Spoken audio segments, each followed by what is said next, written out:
Vamos a ver ahora la relación que existe entre la gráfica de una función y la de su función inversa. Vamos a centrarnos primero en la gráfica de la derecha, que es la de 2 elevado a x y el logaritmo en base 2 de x.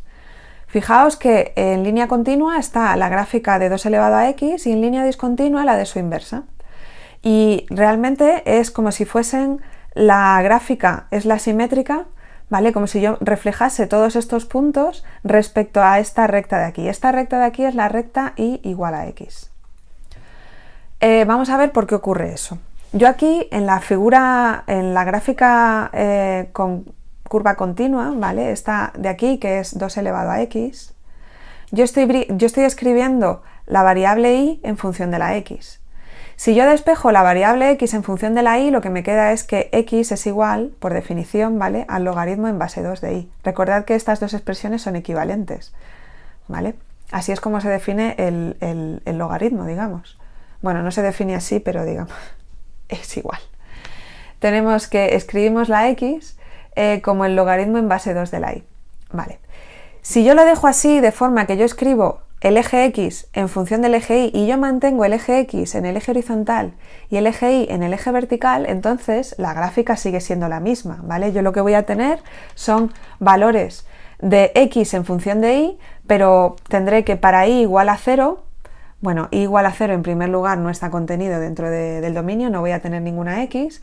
Para y igual a 1, ¿vale?, que es este valor de aquí, recordad, tendré que solamente se verifica, lo que tengo es que el logaritmo en base 2 de 1 es igual a 0, así que x es igual a 0, ¿vale?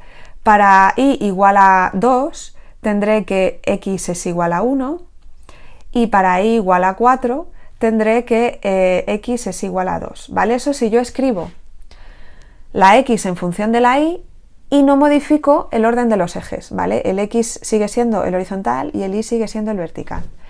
Pero si yo escribo esto como normalmente lo escribo, que es como y igual a logaritmo en base 2 de x, es decir, en el eje vertical la variable dependiente y en el eje horizontal la variable independiente, entonces lo que tengo que hacer es cambiar los dos ejes entre sí. Donde antes tenía, ¿veis?, el 1 de aquí, el 1 que estaba aquí antes pasa a estar aquí, el 2 que estaba aquí antes pasa a estar aquí y el 4 que estaba aquí antes pasa a estar aquí, ¿vale? Y es como si hubiésemos reflejado todos estos puntos respecto a esta recta. ¿Por qué? Porque realmente lo que estamos haciendo es girar estos dos ejes. No es que los intercambiemos y le cambiamos el nombre y ya está. No, es que tenemos que escribir en el eje vertical la variable dependiente y en el eje horizontal la variable independiente. La variable dependiente es el resultado de la función. La variable independiente es lo que metemos como argumento. Así que realmente es como si estuviésemos haciendo, estuviésemos girando estos dos ejes, respecto a la recta y igual a x. Con esta función pasa exactamente igual, en general con cualquier función inversa. Fijaos que la función en línea continua, en trazo continuo, es la función original y la inversa es la función, y a línea discontinua está la función inversa.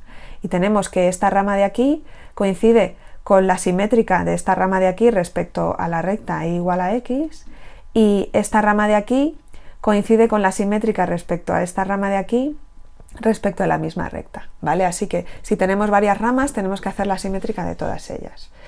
Si nos hubiésemos quedado con una función, por ejemplo, x cuadrado, que es una que ya conocemos, es un viejo conocido, x cuadrado y la raíz cuadrada de x, entonces ya tendríamos que quedarnos solamente con una rama, porque cuando hacemos la simétrica, cuando cogemos y hacemos la gráfica simétrica respecto a y igual a x, de forma que giramos los dos ejes, pues entonces ya me tengo que quedar solamente con una de las ramas, y por eso es por lo que normalmente solamente nos quedamos con la raíz cuadrada de x positiva.